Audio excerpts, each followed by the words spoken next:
Welcome to Prediction Market Movers. My name is Chris Gerlacher with Prediction News, and we are finally talking politics on the podcast today. We've got Damon Thayer. He's the former Senate Majority Leader in the Kentucky Senate. He has found his way to prediction markets, so we're going to talk about how real polls can use prediction markets in real time, and we're going to hit some of the big races in the country. So I'm excited for this one. If you're here with us, like this video, subscribe to our YouTube channel at Prediction News, and follow us on X at Prediction News. Damon Thayer, welcome to the podcast. I'm so excited to have you on. Just to give people a sense of your political skill and what your job involved at rising to the top of Senate leadership in Kentucky. Can you recount the sports betting bill saga and how you were instrumental in pushing that through? Sure. Good morning. Great to be with you. I'm here in Georgetown, Kentucky, just north of Lexington, and 5 minutes over my right shoulder is what Georgetown's most famous for, and that's a 10,000 employee Toyota plant where they make all the Toyota Camrys. Oh, cool. We're famous for horses, bourbon, and cars, but we also have kind of a hotbed of politics here. Mm-hmm. I was in the Kentucky State Senate for 22 years. As you mentioned, I was Senate Majority Leader for 12 of those years, and I did not run for re-election last year. So I wanted to go back into the private sector, and that's what I'm focused on. But I love talking politics. Love to tell you about what happened with our sports betting bill. It was quite a journey. This is a sports crazy state here in Kentucky. We're a team that doesn't have a professional team from any of the big four leagues. This is a sports crazy state. When PASPA passed the Supreme Court and it ruled that Nevada and Atlantic City, New Jersey could no longer have a monopoly on sports betting and turned it back to the states, I, along with a handful of my colleagues, immediately came out for the legalization of sports betting in the Commonwealth of Kentucky. But it was not an easy path. There was a lot of opposition to it. Interestingly enough, the House, which is known for being more conservative by definition, smaller districts, elections every 2 years instead of every 4 years, the House actually had more support for sports betting than we did in the Senate. And so the bill passed the House a couple of times, but I never had the votes to move it forward in the Senate, despite passionate pleas and entreaties to my colleagues. But you got to understand, at the time, there were 31 Republicans and 7 Democrats in the Kentucky State Senate. Now there are 32 Republicans and 6 Democrats because Senator Robin Webb, an Eastern Kentucky Democrat, switched parties and joined the Republicans earlier this year. So I had the support of the Democrats, but when you only have 7, you can half. Right. We needed 20 votes to pass the bill, and we just didn't have the votes. But then in 2022, an election occurred, as they do every 2 years. And as I like to say, elections have consequences.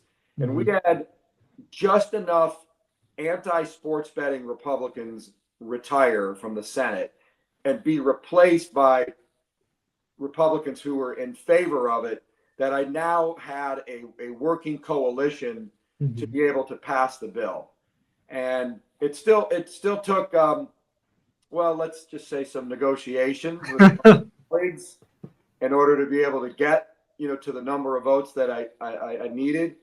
But again, it passed the House again by a fairly comfortable margin. Pretty good coalition of Republicans and Democrats who voted for that. Pretty bipartisan. You got to understand, normally, we don't need bipartisan votes in Kentucky. We have supermajorities in both parties. But I really needed that coalition, and I finally had enough Republican support to take it to the floor for a vote, and that was a pretty historic day. As I said, I'd been in the Senate for more than 20 years at that time. This is 2023 now, early 2023. And I'd never seen an issue where people just approached me sort of man on the street and said, when are you going to pass sports betting? When are you going to pass sports betting? in the gym, at the grocery store, out to dinner, and it was mostly younger males, and millennials and Gen Zs in their 20s and 30s. They're like, man, we really want to be able to bet on our phones. I said, look, I'm doing everything I can to put this coalition together. It enjoyed broad support in polls, even people who weren't going to be big time sports bettors. Right. They were supportive of passing. You got to understand, the University of Kentucky rules all things sports in this state. And like I said, huge popularity for sports betting. So finally, we were able to take it to the floor, and it was a really interesting vote because someone who told me they were going to vote for it, voted for it in committee, flip-flopped on me, a very large church congregation in South Lexington. The pastor got to him and got to vote. This is crazy stuff, guys. And then, but then I had a couple of guys who I didn't expect were going to vote yes, actually decided at the last minute to vote in favor of it. And it ended up passing with a pretty comfortable margin. It was a big relief to me because I'd been in favor of it. And when it failed in 2022, our loudmouth Democratic governor blamed me for it, which really pissed me off, if you want to know, because I'd been out front leading on it. And so then my phones and emails lit up because he's got a bigger bully pulpit than me. Blamed me for it, kind of aggravated me, but made me sort of more incentivized and motivated to try to elect these pro sports betting Republicans who had committed to me that if elected, they would vote for the bill. And is this a split between the kind of social conservative wing of the party that doesn't like gambling and that kind of Republican business wing that sees tax revenue and new business? Yeah, that's part of it, but also it was rural versus urban. Okay. So it was yes, social conservatives versus more. I'm an old school Reagan Republican. This era of MAGA. I mean, I'm a three-time Trump voter. But my philosophy is clearly pro-business, and more in line with Reagan. I'm not a tariffs fan. Don't think it's consistent with my set of core beliefs. So it was sort of that was the breakdown. But then it became kind of rural and urban. But then when people saw the polling. And they've got their 20-something kids pounding on them to vote yes. We actually ended up getting quite a few rural votes for this. Okay. I'm proud to say no Republican lost an election in a primary because they voted for sports betting. And it's not that kind of issue that motivates people to vote for or against you. It is an issue that motivates people to light up your phones and emails and your social media when it wasn't legal here and it was 37 other states had already legalized it. We border 7 states in Kentucky. Even Tennessee passed legal online sports betting before Kentucky. And there is no retail or brick and mortar legalized betting in Tennessee. Yeah, Tennessee is one of the only online only ones, right? That's correct. So there were people who, would cross I-75, I-24, I-65 and go into Tennessee because the geolocation technology would allow them to make a bet on their phone. And then there was this really funny story that hit the news. There's a McDonald's right across the Ohio River from Louisville, Kentucky, in Jeffersontown. Oh, man. And people would go over there and congregate at the McDonald's and make their bets because the geofencing would allow them to do so. And it was a big story. The newspaper reported on it. And the TV station. Love it. The only unfortunate thing is I'm sure the coffee and egg McMuffin sales in the morning dropped when Kentucky legalized sports betting. But funny stories like that, and all these states around us, Ohio. So you've got people could go to Cincinnati right across the Ohio River, go to Louisville, Evansville, Indiana. People could go to Jeffersontown, Indiana, from across from Louisville. They could go to Evansville, across from Henderson, Kentucky, and then on the southern border, just drive down any of 3 interstates, and you're in Tennessee. And it was, it sort of chapped me that Tennessee did it before we did. Yeah. But now, down at Kentucky Downs, which is in Franklin, Kentucky, right on the Kentucky-Tennessee border, Circa built the largest sports book east of the Mississippi there at Kentucky Downs. So we have horse racing, simulcasting, historical horse racing, sports betting, all right there. And about 60 to 65% of their business is driving 45 minutes from Robertson County, which is Nashville, Tennessee. I don't know if you've been to the Circa Sportsbook in Vegas. There on Street in Old Las Vegas. We've got a sports book that looks exactly like that in Franklin, Kentucky, down at Kentucky Downs. Circa did a magnificent job. It's beautiful. So, just goes to show you how things change. So we passed that bill in March of 2023, and we put the regulatory authority under the Horse Racing Commission and told them, legislators and the governor, told them, look, we want to be open for football season. And so they had to turn it around, implement the regulations, get the regulatory efforts up to speed. We required that each online sports betting license be tethered to one of our horse racing tracks. So all the tracks had to go out and find sports betting partners. And we ended up opening up in time for kickoff of the NFL at our retail locations, brick and mortar, and then 3 weeks later, the online component was up. And it was pretty funny to watch journalists who cover sports betting say, there's no way Kentucky's going to get this thing up and running by September. But we were like, look, it was a bipartisan thing. The Democrat governor and Republicans in the legislature, we were all saying with one voice, get this thing ready by football season. And the great thing about being the 38th state to legalize sports betting is that we were able, our racing commission under the leadership of Janie Eads, she and her team were able to go to other states that have done a really good job implementing sports betting, find out what works, what doesn't work.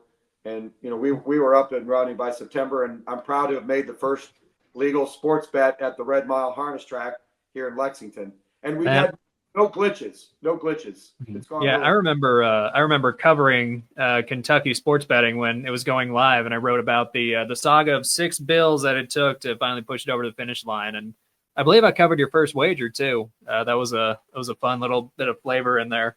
But I made a bet on the Bengals to win the Super Bowl. Let's see how that went.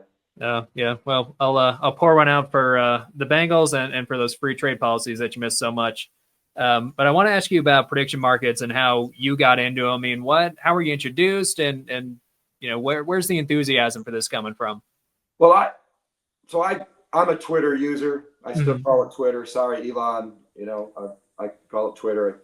I'm old fashioned. I still call the Redskins the Commanders. I still have a CD collection and a CD player, so I'm pretty old fashioned. So I get all my political news from Twitter. I follow who I want to follow to learn what's going on. And I noticed last September, I started following the poly market because I'd seen some mentions, and you could see that the money was pouring in on Trump.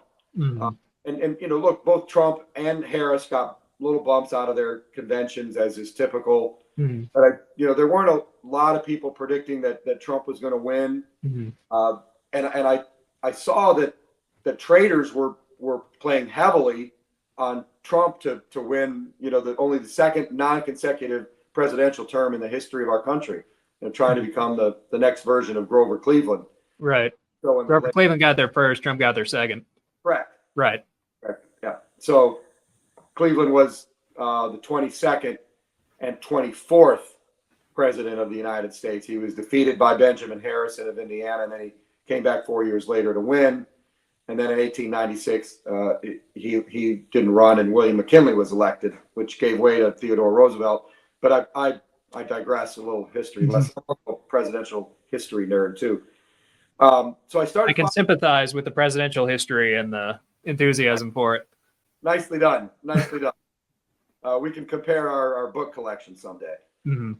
So I started following the poly market, and you could just see that traders were coming in heavy on President Trump. And that's now some pollsters started in early October saying that Trump was pulling into a pretty good popular vote lead and was starting to win in the 6 or 7 swing states. Mm-hmm. Some, but not all pollsters. But meanwhile, this money is just pouring in on the poly market. And I thought, something's going on here. And, dug a little bit deeper into it. And, polling obviously is a predictor of who's going to win an election. But polling is just usually a 3-day snapshot. Whereas these betting markets, these trading markets, prediction market, let's call it by what it is. It's the prediction market. Mm-hmm. They're congregating all kinds of information, polling, fundraising information. Maybe there's intel on the ground that things are moving faster and hasn't been reported or picked up in a poll. And so when a poll is done, it's usually a 3-day snapshot of hopefully at least 1,000 likely voters in a swing state or national, in the presidential race, maybe a national popular vote poll, which is even harder to get. And I have a lot of really good friends in the polling business, but it's become harder and harder for them to keep up with technology. With the demise of the landline, you can't just call people up on their landline and get anybody who's going to take your call. They have to do it on cell phones. They have to do it via email. They do it via text. And also polling 20-somethings and 30-somethings, sort of Gen Zers and millennials, they're very skeptical when calls or texts come into their phone from unknown numbers. So you have to sort of build credibility over time, and you have to make sure that your methodology is sound. And so let's say right now you've got the Virginia governor's race between Democrat Abigail Spanberger and the current Lieutenant Governor, Republican Winsome Earl Sears. There was a debate a week or so ago, and the Lieutenant Governor, Winsome Earl Sears, she did really well. Spanberger did not do very well and sort of equivocated a lot of her answers. Well, you could start to see that reflected almost immediately on Kalshi when you saw. Now, don't get me wrong. Spanberger is still a favorite, but maybe people across the country didn't know about the results of the debate. Polling hadn't kicked in yet to see whether Sears got a little bit of a bump, but you could see that there was some money moving in the markets for Winsome Earl Sears. You're seeing the debate have an impact in real time. And the debate had an impact in real time, whereas it probably took 7 to 10 days for that to be reflected in a poll that did show that Sears had gained some ground. Spanberger is still the favorite. Now people are trading about the margin, right? If you look on Kalshi this morning, there's volume coming into the markets on Spanberger's margin. How big is Spanberger's margin going to be? But the race did close, but you saw it first in the markets on Kalshi before you saw a poll come out that said, oh yeah, there's, this many undecided. Spanberger's got a single-digit lead, but it's smaller than it was 2 weeks ago. Yeah. So are you expecting other political campaigns, even in smaller races, to begin using prediction markets as a real-time polling mechanism that may supplement some of the polls that take much longer to conduct? I do. And I want to qualify that by saying polling is never not going to be used. It's always going to be there. Probably a better way to say it. These pollsters are getting pretty sophisticated in being able to put together accurate methodology to be able to pull the right sample, and that's always going to be a tool. But I do think, especially if you've got a market with quite a bit of liquidity in it, I think campaigns, especially the bigger campaigns, obviously president, U.S. Senate, governor, Congress to a lesser extent, but those are smaller districts, might not get as much attention. I think you're you're going to see more play about, who will control the House, the Republicans or the Democrats. That's pretty active on Kalshi right now. Who's going to control the Senate, Republicans or Democrats? You're going to start seeing money come into that. And I think this will be a tool that the bigger campaigns will use. And, a lot of these, in these big races, Democrats and Republicans, they have these sort of whale donors who fund super PACs and campaign committees to support their candidates of choice.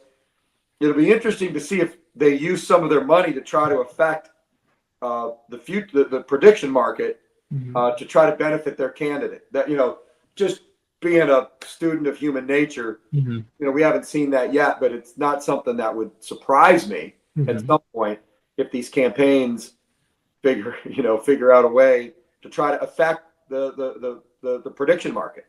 Yeah. Well, somebody's already tried. I mean, I don't know if you've heard about Kyle Langford over in California. He put $100 bet on himself to win the California gubernatorial race, and he is not one of the talented Republicans in the Republican roster. And he did triple his odds just by himself in a very, very small market. But Kalshi also shut that down pretty quickly. So for him it was a PR stunt, but I think the manipulation will be a little bit more difficult for the super PACs when they can be identified on the back end as well.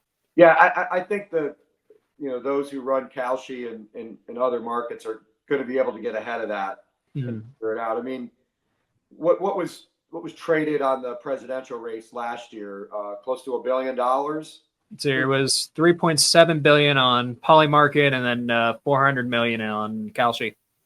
So almost $5 billion between the two major trading sites. And that was really before, people started talking about it, before it took off on social media. And, obviously the big race, oddly enough, because I think the race is over, but people are betting now on the New York mayor's race to be the more interesting, there's 34.5 million traded on Kalshi on the New York mayor's race. 87% chance for Mondami to win, which I think is a foregone conclusion. You get 14% right now on Andrew Cuomo. But if you look down, like to me, as a longtime Republican elected official and operative, I used to be vice chairman of the Kentucky Republican Party, so I was involved as an operative long before I got in office. To me, the big race is the New Jersey governor's race, because Jack Ciattarelli has been really closing the gap on the Democratic nominee. But still, there's only 5 million, but still pretty liquid. But compared to that New York governor's race, that's 1/7 of the volume. Right now, the Democrat, you can get 77 cents. The Republican at 24. I got some action on that the other day. Oh yeah. Yeah, I mean, Jack Ciattarelli almost beat the incumbent, Phil Murphy, 4 years ago. It was like double digits in September, and Jack Ciattarelli closed to within 3 points and was closing like a freight train. This is an open seat. Mikey Sherrill, the Democrat, is not as good a candidate on paper or in person as Murphy. Is not an incumbent. And Ciattarelli's got a lot of name ID, and New Jersey obviously went for Kamala Harris last year, but it was one of those blue states where Trump really closed the gap. Oh, I remember when Hoboken came in from compared to 2020. All the Democrats in the room I was at predicted headquarters in D.C., and the whole room, even other Republicans, were like, "Whoa, that is a shift." Yeah, we saw some of these, and of course, the big story of the 2024 election was Trump swept the swing states, and that was it. It was over. But the underlying story really was how Trump gained in a lot of these blue states: California, New Jersey, New York, because what we were seeing is more people in the suburbs and in the rural areas of these blue states coming to the polls and voting for Trump. Mm-hmm. There were several notable examples, and Hoboken was nationally publicized because of its, and he did better with subgroups in the Democratic Party, especially minorities, and a lot of those numbers were driven by minorities who agree with his position on immigration, his position that if you're here illegally, you should be deported, and there is a system, a legal process with rules and laws to follow to get here legally. And a lot of those, what we're seeing is a lot of those minorities and immigrants who came here legally and went through the long, arduous process to become American citizens. A significant chunk of them switched to Trump. Now, here's the big question. Will they come out and vote in a midterm off? This isn't even a midterm. This is an off-year election in Virginia and New Jersey. Will they come out and vote? And there's evidence that in places like Michigan and Wisconsin where Trump won, Republican nominees for U.S. Senate lost narrowly. I mean, razor thin. And because there was an undervote, people would come out and they vote for Trump. There was a sector of people who came in Michigan and Wisconsin in particular, voted for Trump and didn't just ignore the down ballot. So Trump didn't have any coattails, especially in Michigan and Wisconsin. People came to vote for him. They were enthusiastic to vote for him. The challenge for Republicans is going to be to convert those Trump voters, especially in swing states or blue states, to convert them into regular Republican voters who come out in midterms and off-year elections and are willing to vote for other Republicans. And that might take some time. It might take time to convert them into regular Republican voters. Sure. That makes a lot of sense. Let me ask you about the New York mayoral race, because one of the messages that Donald Trump has done a very good job of attracting voters on is, I'm going to fight for you. I'm going to break the old establishment that is robbing you, and I'm going to fight them. I'm your warrior. That kind of message. Mamdani could not be more different politically from Trump, and yet there's that similar appeal. So, what do you think that populist appeal is going to look like as we transition out of the Trump age and we get this new generation of, populist leaders like that include Mamdani? Well, assuming I read that correctly, anyway. No, you've tapped into it. Trump is a right-leaning populist. I don't think he's a traditional conservative in the Reagan way, although he espouses many conservative ideas. Not all. Tariffs, not conservative. But tax cuts, conservative. Social issues, conservative. His immigration stance, conservative. Mamdani is fully left-wing socialist, embracing collectivism, central authority, take from those who have and give it to those who have not. Robin Hood, I guess you could say. But he's a populist. He's been able to tap into that Trump populism that keeps about 48 to 49% of the country behind Trump, no matter what he does. And I first noticed it in 2015 when my father told me that Trump was going to be the next president of the United States.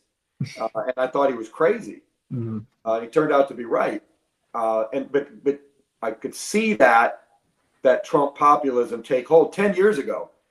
Mamdani has been able to activate that, especially among younger voters in New York City.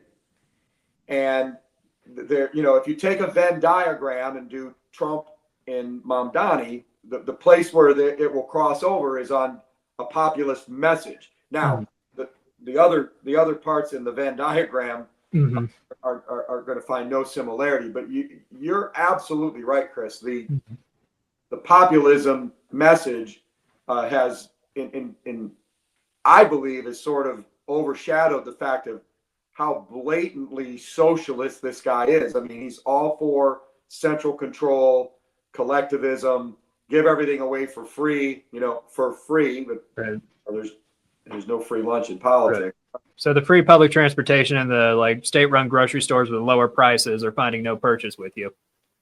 No, that's terrible, terrible idea. Public transportation in this country and in most places is kind of a boondoggle anyway. Mm-hmm. You see empty buses. We don't have train transit here in Lexington, but I see empty buses all the time. And to sort of double down on that, and the grocery store thing. That's. I mean, when I hear it, I think, God, he's got to be kidding. He's just got to be kidding, right? But he's not. People want free stuff, especially if they know that people who are higher up the income strata than they are paying for it. That's appealing to a certain percentage of our population. Mm-hmm. Been able to take advantage of it in a city of 8 million people. Mm-hmm. I mean, that sells up there. I mean, New York City is deep, deep blue. Oh yeah, but it's going a different direction than even we've come a long way since the days of Rudy Giuliani, and I suspect Mamdani's going to win by a big margin and have a mandate, and I predict it will be a failure. Right. Well, that's the other thing too, is how many of those policies can you implement when you're dependent on a more centrist Democratic governor who, is in charge of his budget, basically. Yeah, and then you've got the businesses who could move out of New York City and take their occupational tax and other taxes that they pay, and the jobs could take them with them. Mm-hmm. Just look at all the jobs that have left California to go to places like Texas and mm-hmm. Florida and Arizona and Montana.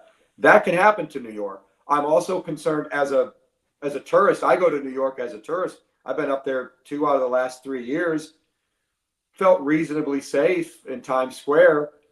But we all remember I remember because I'm old, you're not. But I remember, the pre-Giuliani days when New York was crime infested, and, Mamdani doesn't seem to support the police. He doesn't seem to support the enforcement of laws. If New York becomes unsafe, believe me, people like me from flyover country, mm-hmm. we're not going to come to New York. We're not going to come. I've been up there to see Hamilton twice. I go to the restaurants. I shop in the stores. I go to the horse races up there because I'm a horse racing guy. People come up to go to, sports, to eat. They go to tourist attractions. They come up for Broadway shows. They're not going to come if it's unsafe.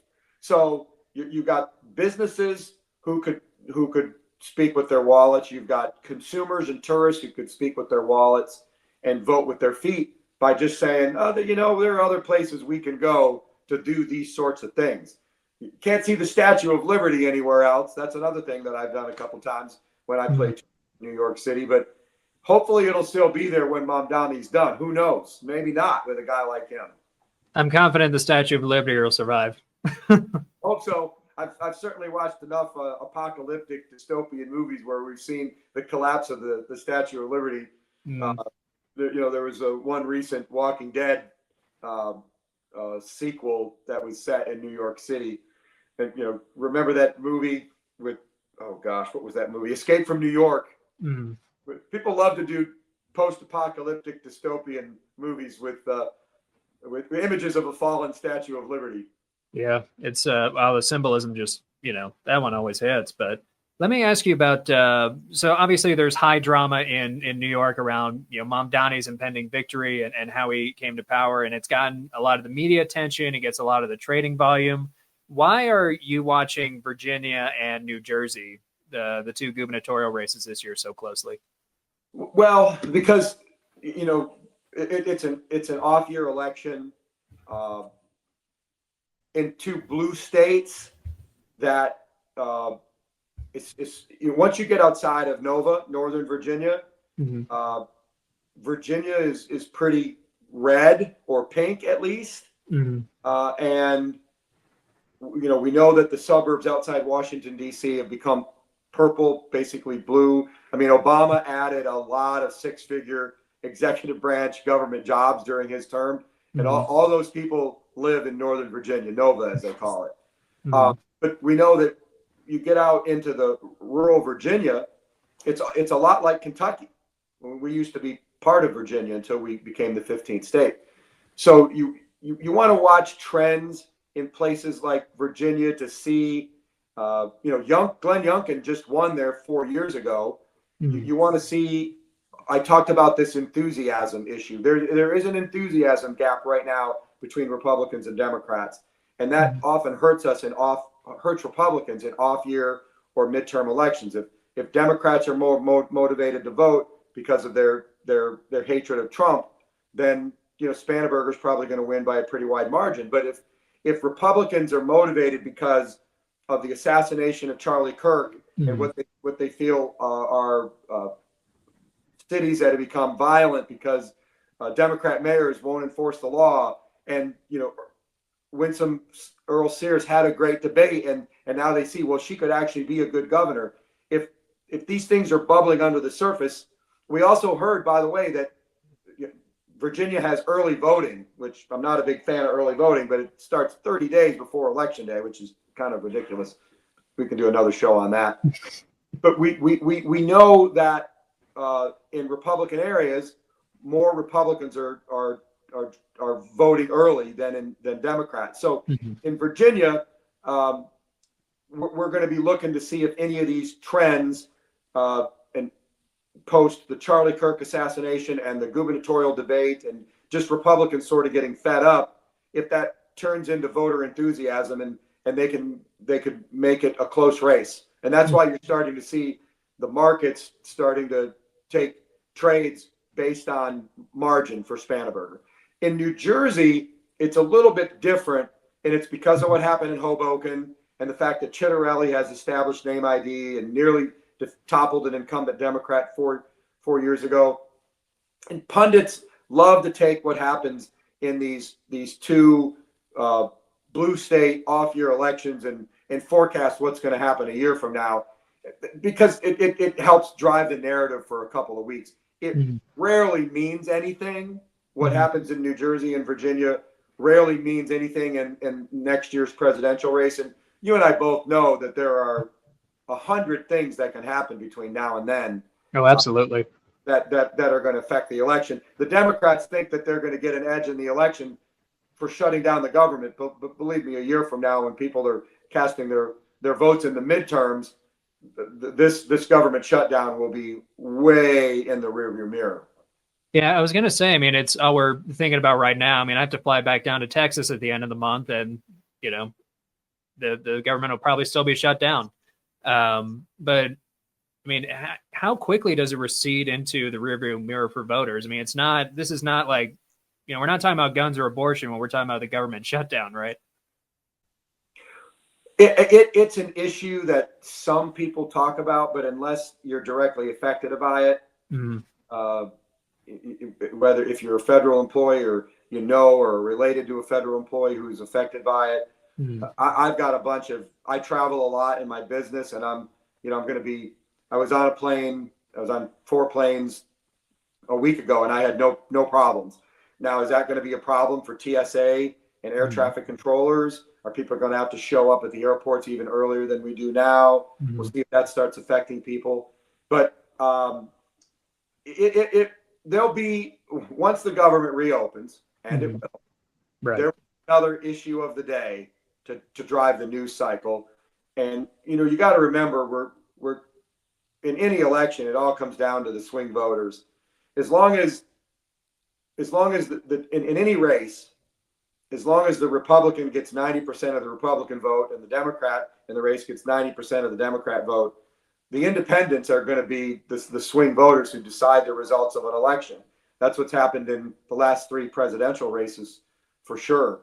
The big problem for Republicans right now is voter enthusiasm. And if Republicans don't turn out in these off-year elections, or a year from now in the midterms, we're gonna have a couple of bad nights.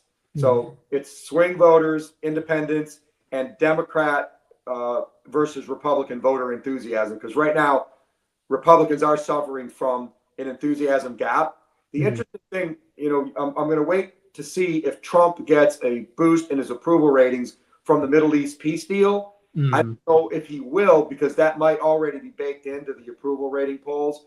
And by far, the most important issues on people's mind are the economy and illegal immigration. Those are the big 2 things that are driving public opinion right now. And then you mentioned what the Virginia and New Jersey gubernatorial races could mean for Republicans. What could they mean for Democrats? I mean, how much messaging and how much signaling can the Democrats get as they try and figure out their post-Harris kind of post-leadership vacuum era going into the midterms? So first of all, bragging rights. If Democrats, and that's important in politics because it helps drive the narrative on social media and podcasts and on the big major media news shows. So if the Democrats win New Jersey, it's a hold, so not big bragging rights. But if they win Virginia, that's a flip. That's a flip, and they'll be bragging about it for a couple of weeks, and that's a significant flip if Spanberger wins. If Winsome Earl Sears win, that's a Republican hold. So you got bragging rights, number one.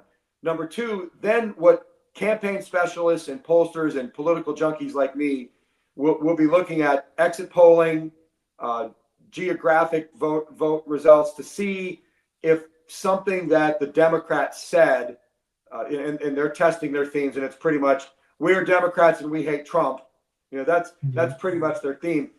There'll be people looking into if that theme continues to hold water. Everything about Donald Trump is pretty baked in. I mean, he's controlled the narrative in this country for 10 years now. He's had control of my party for 10 years. So I don't know if there can be much movement either way. And then they'll look and see if Mamdani's message in New York, does that mean that AOC all of a sudden is going to have some juice for the 2028 Democratic nomination? I don't think it's particularly. I don't know that what happens in New York is going to sell in Iowa, in New Hampshire, in South Carolina, and Nevada in 2028. But there will be people trying to make money off of that narrative and trying to figure out a way that they can sell it to a political client, whether it be corporate or a candidate or a super PAC or something like that. Right. That makes a lot of sense. Well, Damon, we've covered a ton of ground here, and it was great to have you here. I have one more pretty hard-hitting question for you, and I know you're a big bourbon guy. What are you drinking right now? Well, I own my own bourbon company, Kentucky Senator. As a matter of fact, that's the swag I'm wearing here today. Over here, that's our logo, Kentucky Senator. Nice. We're a non-distiller producer, and so that's what I drink on a regular basis. Also, I do like wheated bourbon, so I'm a big Weller 12 fan. Okay. Kentucky Senator bourbon. That's where I spend a big chunk of my time in the private sector now. I'm headed out to taste some of our 10-month-old bourbon that we distilled last year, straight from the barrel. Oh, yum! It's gonna be a good day. Yeah, I got my wooden bill here that a good friend of mine gave me for my housewarming party here, just for you. So that's New York bourbon. Yeah, I'll send over some Kentucky bourbon. I'd love some Old Forester or some Kentucky Senator. I know a guy who could probably arrange that. Also, you could go to bourbonoutfitter.com, and both of our latest releases, Kentucky Senator bourbon and our Huey Long Louisiana Senator bourbon, is available there. bourbonoutfitter.com. Thanks for the plug. Oh yeah.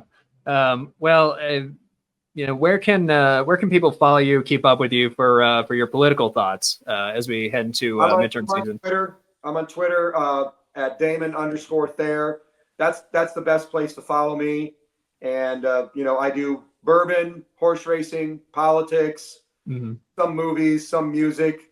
That's my jam. That's the best place to follow me. Damon_Thayer on Twitter. Very well.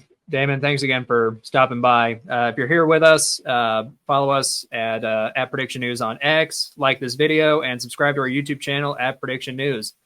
Damon, we will be seeing you. Looking forward to the next time. Thanks for having me on today.